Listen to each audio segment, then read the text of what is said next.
Hi, this is Zena Harris. And I'm Mark Rabin. Welcome to the tie-in.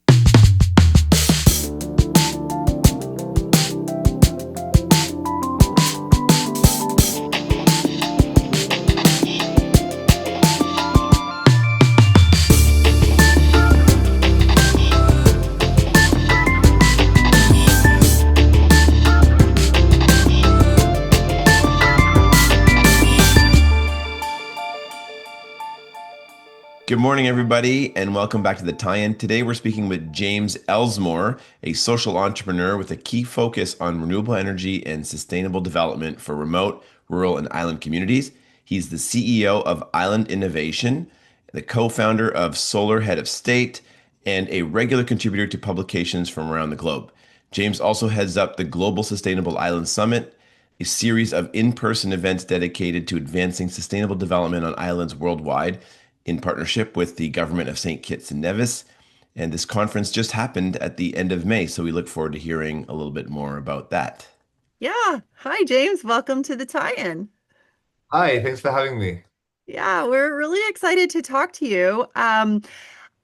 Just to set the scene, and give us a bit of context, I'm just curious, how did you get into social entrepreneurship and specifically focused on renewable energy and sustainable development in island communities? Yes, so my original, area of interest or expertise was on renewable energy and looking at the energy transition. And the reason that I got specifically interested in island communities is that around the globe, islands tend to have these very, very high cost of electricity. So the cost of generation or the cost the consumer pays may be three or four times more than on the mainland. And so when there is a mainland. And so what that means is it has an effect on the whole economy. If your electricity is expensive, how can you manufacture anything that's competitive? How do you grow crops or any other kind of foodstuffs? It has this knock-on effect down the whole economy. So that was kind of the original interest for me. And I was very fortunate enough to work for several years in the Caribbean, do a research project in the South Pacific, and also have experience in the Scottish Islands, where I did my master's degree in island studies, which, it's people are always surprised to hear that's a real master's degree. But anyway, very different regions, but seeing actually these commonalities that connected them when it comes to sustainability. Hmm. Uh, just to double click on that, the why of the cost of energy in these islands. I mean, they're still burning diesel. Is that the main driver of cost? Why is it so expensive on islands? Part of it is just scale. Whenever you do anything at a small scale, you have higher fixed costs, and so that drives up your cost for everything. So in general, living on an island is more expensive in multiple areas, import things, etc. But many islands, as you say, do depend on imported fossil fuels to obviously drive cars, to run their diesel generators. But also, many islands are really leading in the transition. So the idea of island innovation is when you're put in this really special circumstance with these drivers, it also forces you to innovate. So if your cost of electricity is really high, you're going to be more proactive in looking for new solutions. So at the same time, many islands have been stuck with these outdated fossil fuel generation systems, but many islands have also been at the forefront when it comes to adopting renewable energy, especially solar and electric vehicles, and looking at that transition because these unique circumstances, these constraints, push innovation. Hmm. Can we dive in a bit on the energy transition and the systems involved on islands and kind of can you help us understand what those innovations are, what they look like for island nations? Totally. And we talk about island nations, island territories, so a whole range of different places. And part of our goal is that you have a state like Hawaii, a territory like Greenland, or an independent country like Fiji. All of those have, again, similar geographies in certain ways, and this commonality of remoteness or isolation. And so we look at these commonalities across all of them, despite also the many differences that they have. And so when it comes to electricity, you may have a very small grid, which is isolated, very different than a continental system when you're able to buy from a neighboring country or a neighboring state. You're reliant on what you can produce locally. And so, as I said, the tradition has been to use diesel generators, but obviously solar in many island communities, also wind in the further north areas provides an opportunity to transition away from that. And so there are challenges when it comes to that transition. A state like Hawaii is a good example where they were really led on that solar energy transition. But they reached a point, I think it was around 40% of renewable energy use, where then the problem was not adopting more renewables, but it was how the grid adapts to that. Renewables also bring some challenges with them. And so many islands kind of get to a certain point where you can increase, but it's not so easy just to install a lot of solar and go straight to 100. You have to adapt the grid, you have to think of storage, you have to think of all these other elements that need to be incorporated. And that's the challenge that many islands are facing. But the biggest cost is normally finance. You know, it might be that it makes a lot of sense financially to move towards solar energy, but you've got to have the next 10 years worth of energy bills ready to make that upfront investment, even if there's a long-term saving opportunity. So a lot of where we come in is looking at how to actually finance that type of transition, and which again is a big challenge for many islands, especially in the global south.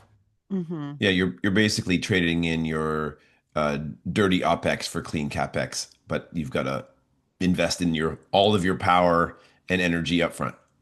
And then you've got other challenges. So maybe it's that your insurance in somewhere like the Caribbean, where you're Right, prone to right. hurricanes, it might make a lot of sense, but your insurance could be a limiting factor.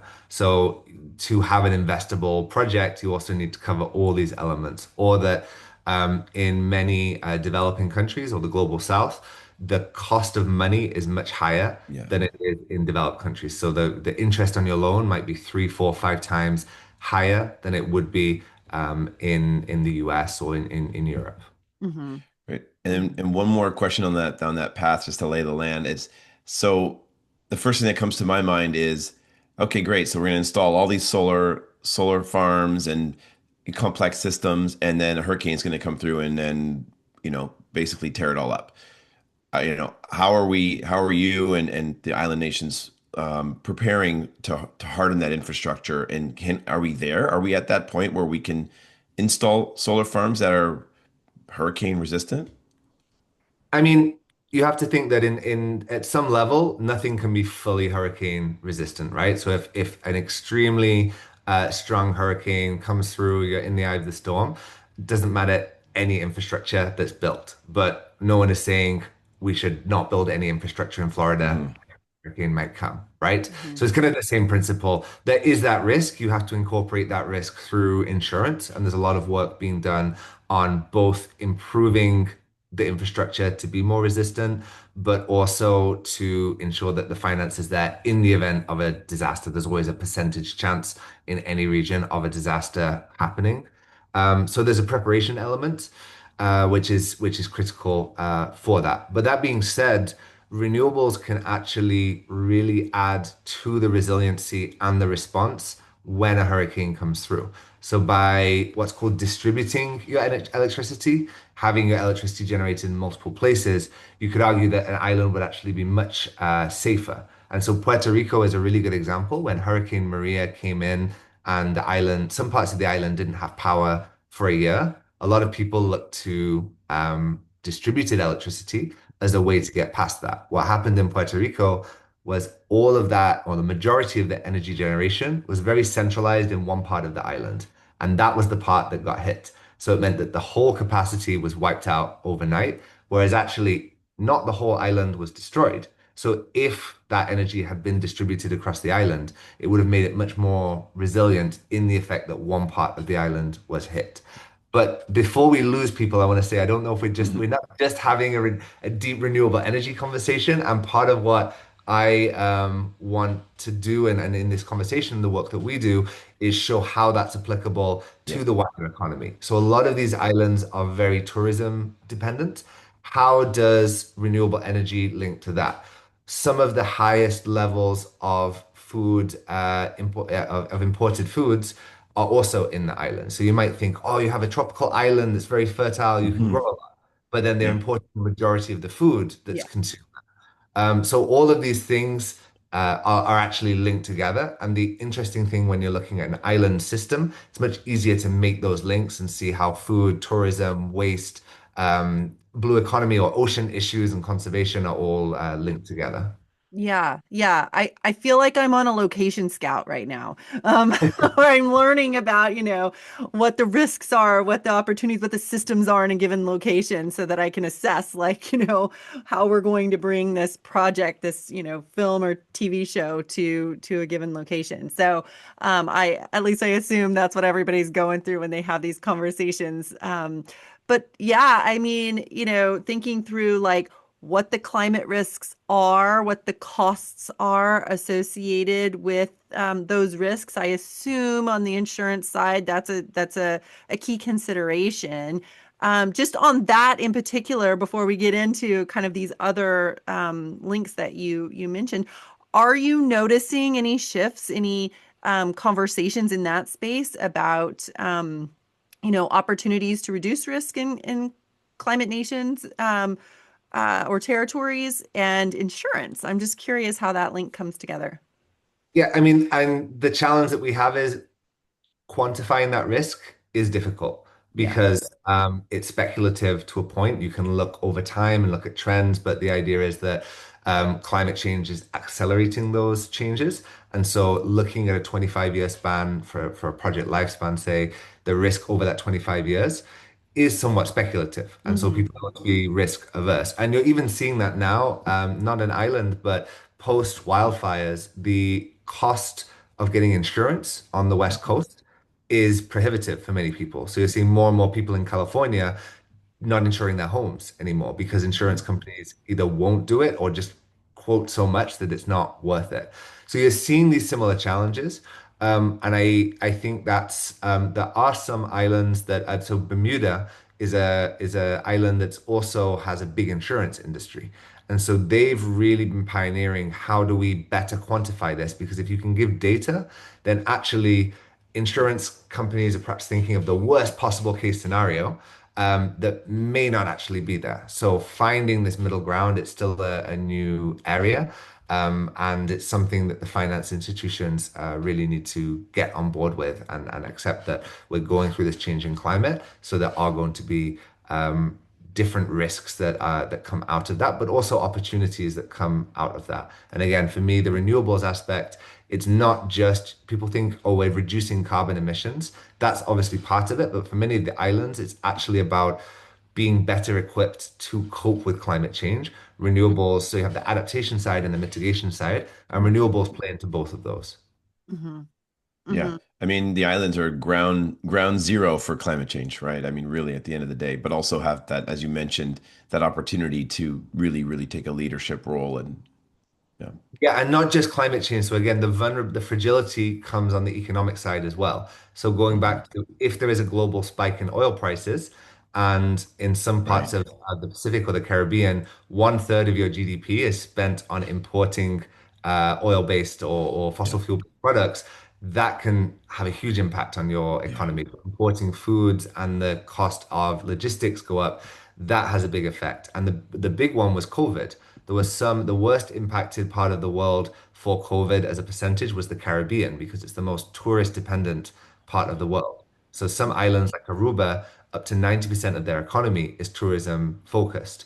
And you also don't have, I guess, a hinterland, a mainland that can help subsidize the people that have lost their jobs. So you had real risk of people losing their livelihoods and just needing to put food and drink on the table. It's a real juxtaposition when you have islands that are fundamentally dependent on air travel for their industry, but at the same time are completely dependent on the tourism industry to bring in basic jobs for the majority of the population in some cases. Hmm. Hmm. So just kind of thinking through that, the tourism piece and how some islands are dependent, as you said. I'm just curious, how does that affect, local policies and systems on waste and other aspects of the economy locally that we may, that we can think through here? Like how I'm yeah, I'm curious on that. One of the big challenges that the average tourist per day uses more energy, more water, and less and creates more waste than the local person. So Hmm. if you have, which you kind of expect, right? You think about people are on holiday, they're Yeah. not thinking about these things, they're enjoying themselves. Of course they do, but obviously that mounts up on a national level that can have a huge implication. And there is a real backlash that we've seen against tourists in many parts of the world. So Maui post wildfires had a big backlash, and there is still a Don't Visit Hawaii movement Mm. in some parts. The Canary Islands as well is another example. You may have seen that in Spain there has been this very push backlash against tourism, and a lot of that is against mass tourism.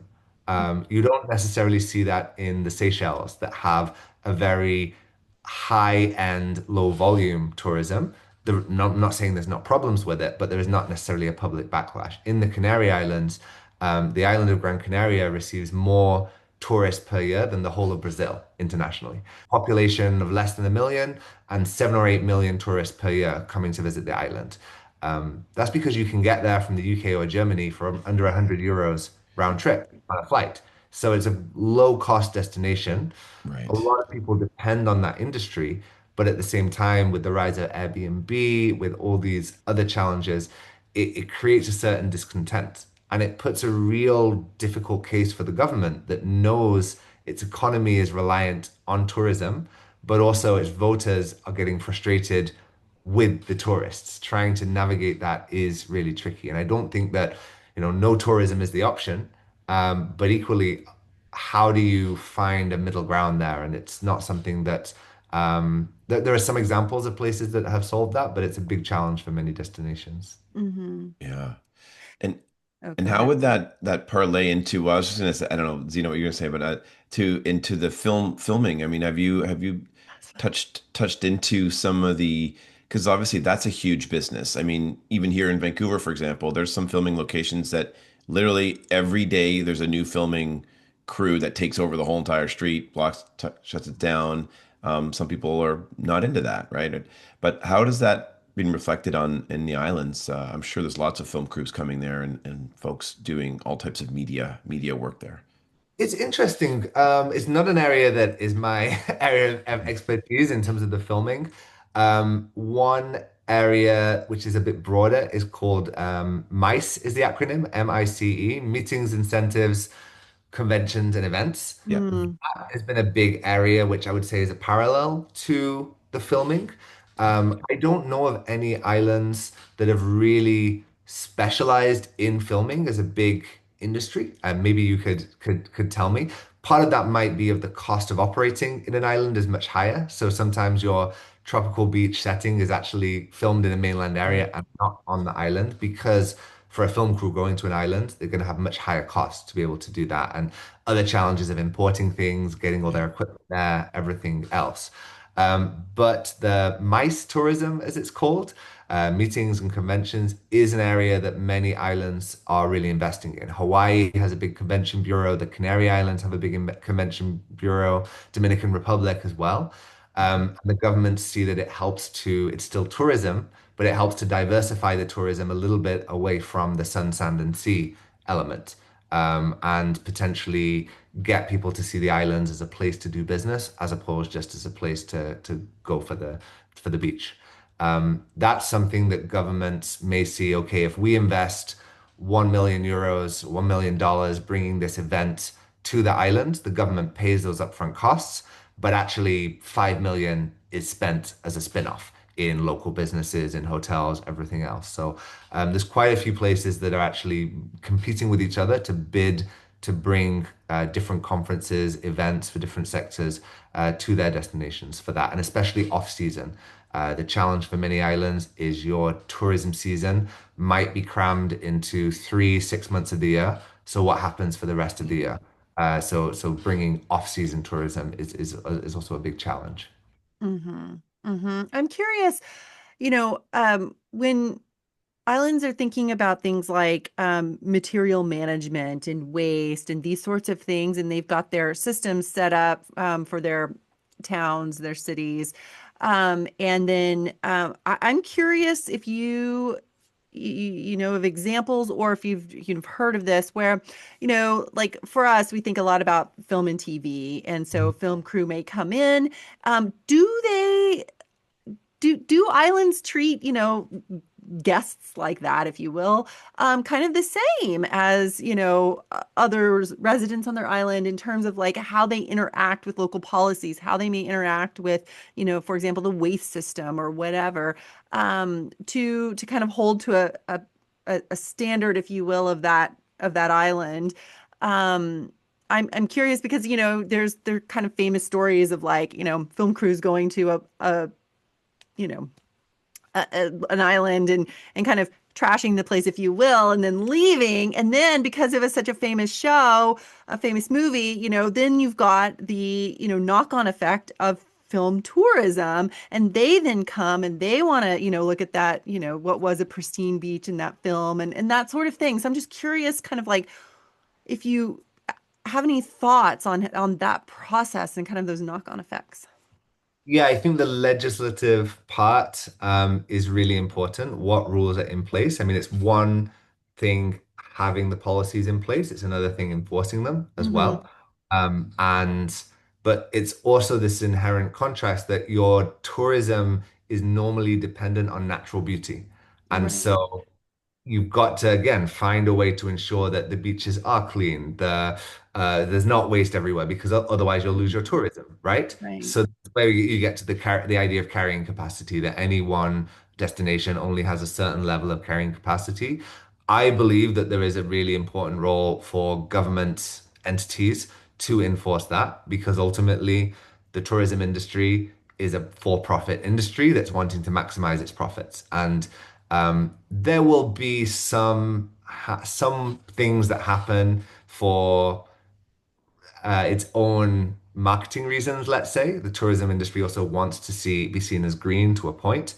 But again, that tends to be in the higher end tourism, that there is this kind of ability to reduce to change. And because there is a premium being charged, they also have a bit of extra room. If there is not a big premium being made per tourist, there's also less incentive for anything that might cost the industry more. So I do think there is an important role for regulation there. The cruise industry is probably one of the worst in terms of being unregulated, and they have a lot of power over their destinations. So when destinations try to create even small rules for the cruise industry or increase visitor fees, so a per visitor fee for anyone coming, the industry just often threatens to pull away completely. And Wow. so when you have a lot of, I think the Caribbean is a good example because you're very close to Florida, you have a lot of destinations alongside each other. If any one of those islands decides to legislate against air pollution coming from a cruise ship, the cruise industry will just say, fine, we won't come. And that's a big chunk of money that they're losing. There's been some, especially the big corporate tourism sector, there have been some quite shady practices there in coercion. So the government does have a role, but it's a difficult one to sometimes bring the corporations along with them. Hmm. Are there any like I guess international coalitions around this or any networks that help in these ways? There's a lot of work being done on the tourism industry to move the tourism along, and some of that comes from visitor pressure. Some of that comes from the individual governments, and then there are also different groups that work on this. But it is somewhat piecemeal because tourism is regulated in a different way in different areas. But there are groups that represent regions. So there's the Caribbean Tourism Organization, there's the Pacific Tourism Organization. They each have sustainability movements, but they're also member driven somewhat. So they depend on the needs. So I think there is a need here for guests themselves to push for that as well, because the tourism industry ultimately is going to respond best to demand. Right. Right. Right. And so what innovations then, to sort of pull it back to this, what island innovations are we seeing? Are you starting to see unique things start to spawn out of these demands for more sustainable tourism? Yeah, what are you seeing on the ground? Because that's where my head goes to, and as I'm looking Honestly, at not what your work that you're working on. yeah, not as much in the tourism sector as it could be. It's, even things like moving to plastic straws moving away from plastic Yeah, straws rather become a huge fight. So you think yeah, if just that one act becomes a difficult one, how do you tackle the big issues? yeah, But there are different things happening on different islands, especially in the energy sector. A lot of places that are moving there. There's an uptake from island-based businesses to use renewables. A lot of that is driven by cost. yeah, Ultimately, if the profit margin shows that renewables are cheaper, you get more adoption, right? And if the money is available and there aren't other financial barriers. So a lot of it is cost driven. Waste is a really big challenge that is not just related to the tourism industry, but waste processing. There are the small islands in Japan, they often incinerate it. There's a big incineration which can also contribute to energy generation. But that also comes with a lot of backlash. People don't like the idea of incinerating. But sometimes you'll see the most beautiful tropical islands. I'm not going to name any names here, I'll get in trouble, but that have these huge trash piles in the middle of the island because there is mm, not solid waste management. And solid waste management can be solid waste management is really difficult to do on a small scale.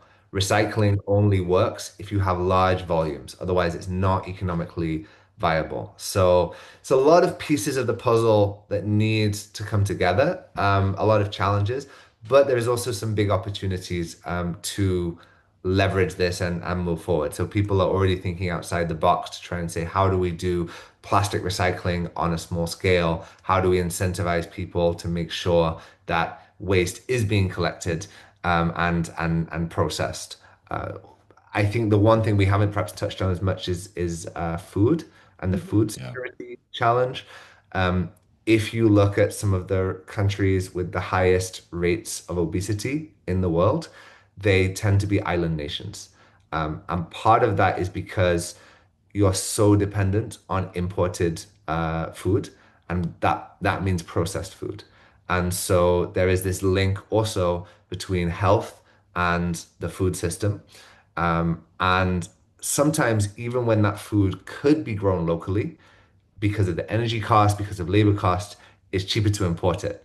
So you end up importing food that could be grown locally, but it's the cost again gets in the way. So it all comes back to, I guess, everything comes back to money. wow, and Do, energy. in energy, Or yeah. energy. Yeah. Yeah. I mean, I've heard, in I guess across the board, you hear stories about like large companies coming in and kind of dominating a local market and squeezing out, local mom and pop shops, these kinds of things that then probably, control then more, like you said, like the food system because this is where everybody now needs to shop and they will sell what they sell. Is that kind of the main driver of this? Because it just seems like there could be, or maybe there are incentives for local farming or local, yeah, I guess local farming, local food manufacturing, whatever that looks like. And some of it comes back to scale. The fact that you can only do farming on a small scale means that it's more expensive per unit of whatever you're producing. Mhm. But again, I think this is an area where there is some in innovation around different styles of farming. So actually, I have a colleague in Aruba, which is a very, very dry island with very little rainfall, which also has very large hotels. And they now produce around 10% of all the lettuce consumed in Aruba. And before that, it was, I mean, still 90% is imported. The vast majority is imported. There's a few other very smaller producers as well. But more or less, you get an idea. They're importing massive amounts of lettuce, and tourists will want their salads and want all their lettuce as they would expect in the United States or in Europe. And so being able to grow that locally has been a real game changer, and they're using a hydroponic system. So that's a company called Happy Ponics in Aruba, and they've really been expanding. But often the big hotels in other islands are not willing to buy from local suppliers because they want consistency. Right. So they've been able to, with the hydroponic system, offer a year-round consistency and know every month they're producing so much.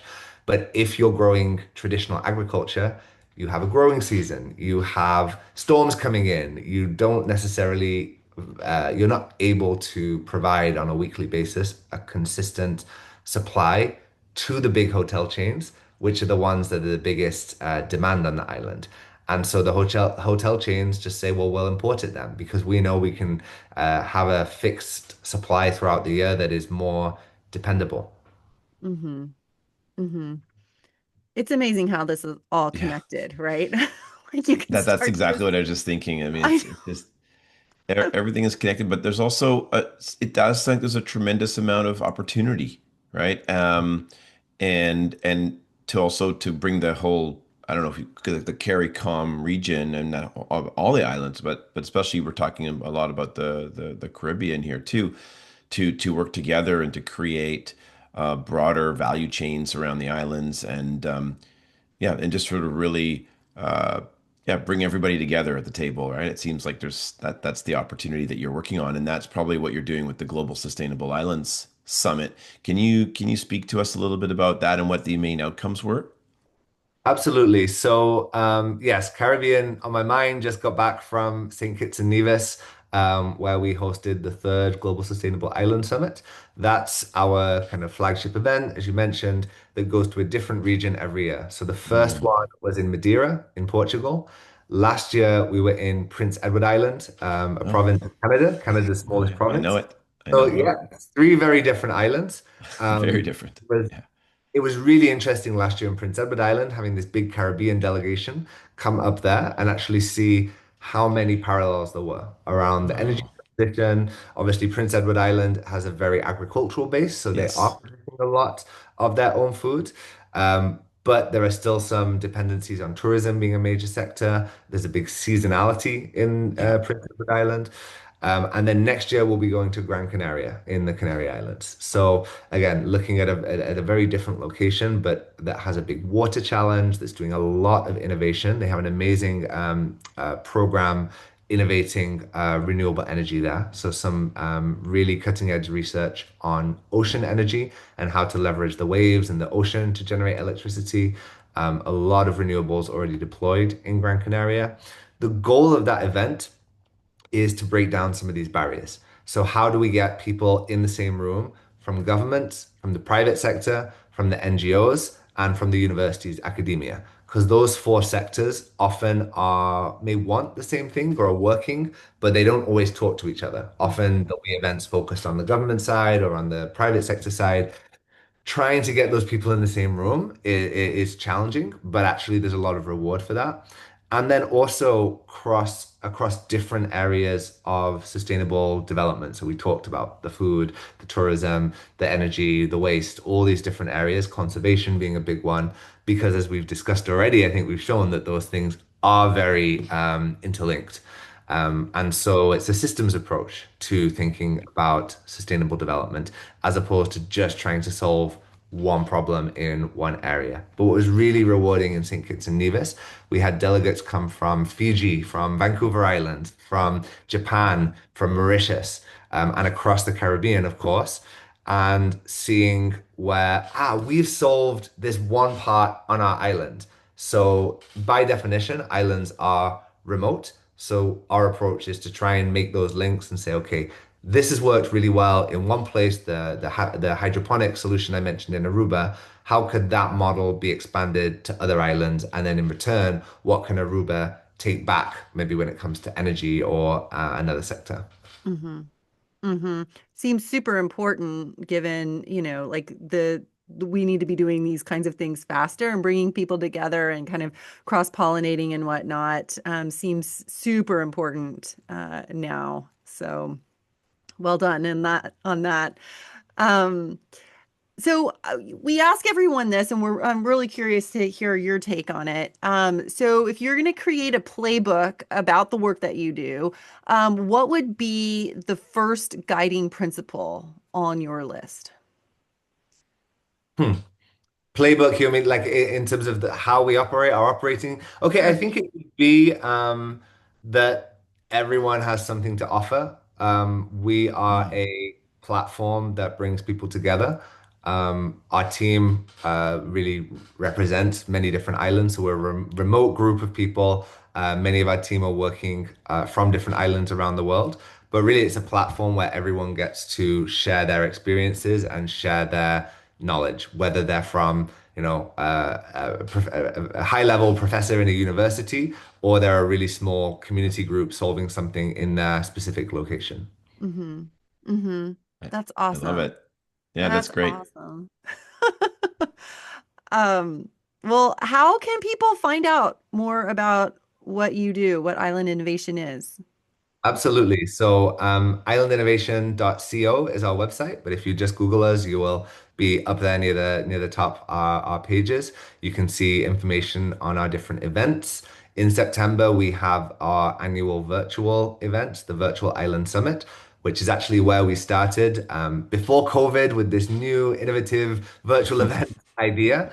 But it's obviously for our community, it makes a lot of sense because we can have maximum participation and maximum representation from as many different islands as possible. We had one speaker from an island, Tristan da Cunha, which hasn't got an airport in the South Atlantic, presenting about how they manage waste. For them to attend a conference, there's, I think, one boat every 3 months that takes Whoa. 4 days to get to Cape Town. So, particularly extreme example, but they do have a decent internet connection. And so they could present how they're approaching waste management. Wow. That's an extreme example, but you get the idea. So, a virtual island summit in September is free to attend. And we encourage anyone to sign up just for their interests.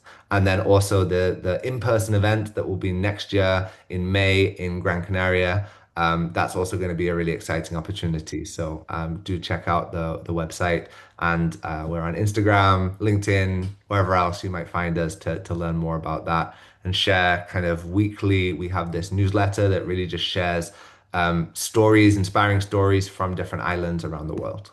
Awesome. Love Awesome. it. Well, looking forward to entertainment incorporating some of that. And especially like, we're always looking to learn how other people are, handling waste systems, for example. And I'm sure we could learn a lot from what some of these island nations and territories. I'd be very curious to learn some more about the entertainment industry, how it can provide economic development opportunities for islands that maybe haven't embraced that. Again, we're looking for ways that we can diversify the economy and provide different opportunities. And I think there is something there that I need to learn Yeah, about from you all on the entertainment side.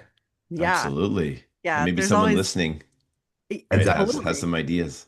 Yeah. Yeah, yeah. Well, one of my favorite things is connecting people and ideas and things. So maybe there is, yeah, someone listening who can get in touch and maybe you'll have a session on this in your next conference. That would be awesome. Yeah. That'd be awesome. Well, Love very it. cool, Thank James. you, Thank you James. so much for sharing what you do and what Island Innovation is doing. Likewise, it was a real pleasure talking. And yeah, I hope there was something interesting there to take away. Yeah, thank you. Thanks.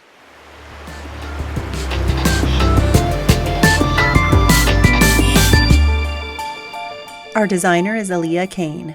Music is by Peter Chapman. Social media is by Picnic Social. Our producer is Colin Miller.